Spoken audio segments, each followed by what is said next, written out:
We are back in biology class. We are moving gradually to end this topic. Today, we are going to have a look at the annelida. Previously, we looked at the nematodes.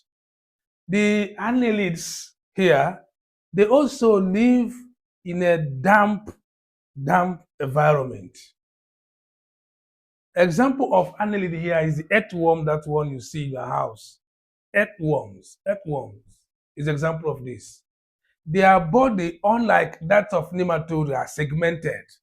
They have segmented, their body is mathematically segmented.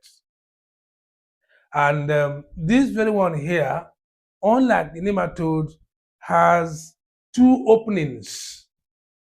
They have an opening at the anterior region, which serves as the mouth, and also opening at the posterior region, which serves as the anus.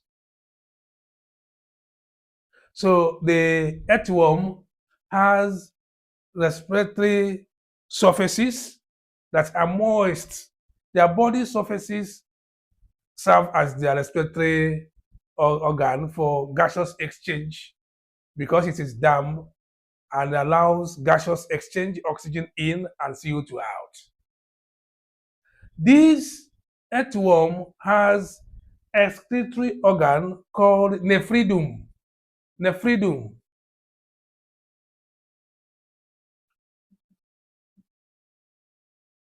Nephridum. We are going to classify this earthworm into two major groups. The polychaete, polychaete, and the oligochaete,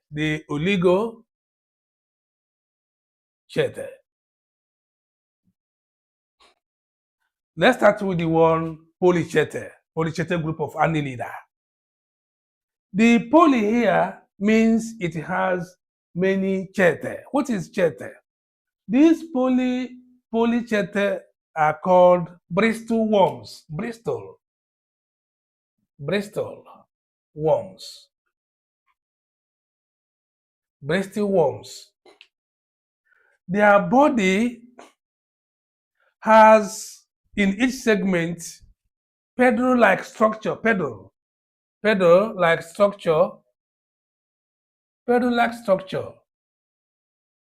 called parapodia.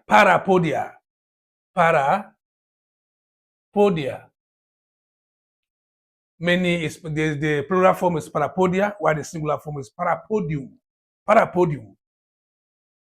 In each of the parapodia, there are hair-like structure attached on it called chaete. This chaete helps to increase the surface area for gaseous exchange. 2, it uses this chaete to burrow to make opening in the soil and enter. You see earthworm, it burrows into the soil, enters into the soil. This burrowing is made possible by the chaete. It uses the chaete to hold things.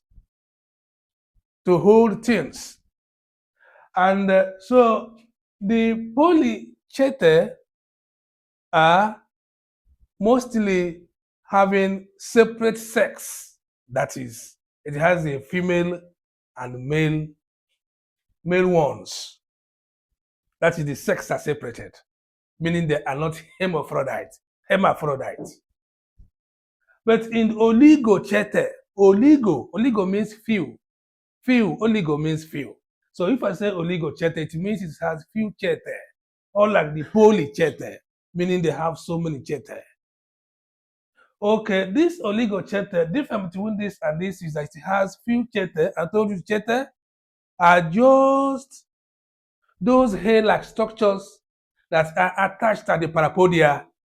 This very one here has this very few. And one thing again that differentiates between the oligochaete and polychaete is that oligochaete are mostly hermaphrodites. But both of them live in damp surfaces, damp environment. like in the soil, damp soil. You also see them in the marine environment, aquatic environment, where they survive. They are very important to farmers because they open the soil, allowing aeration of soil. Aeration. Aeration of soil simply means the circulation of air inside the soil. When they burrow in the soil, they open the soil to allow air to enter, and they're also decomposers. They help to decompose the humus. They have to decompose organic matter in the soil for the plant roots to absorb the nutrients. So they are farmers' friends. So when you see where there are castles produced by the earthworm, that soil is fertile. It means that the earthworm has worked on that soil by producing enough nutrients for the soil. So farmers always go to where they can have a place there are many earthworms so that they have bountiful harvest. So what have we understood now? Understood that the annelids are mathematically segmented and they have their body surface which they use for respiration, that is gaseous exchange. And they have what we call the chete for movement. It helps them to move and also to hold things and also to burrow into the soil. And they are divided into two parts, the polychete and the oligochete. Thank you very much. In the next class, we are going to have a look at molluscas. Thanks.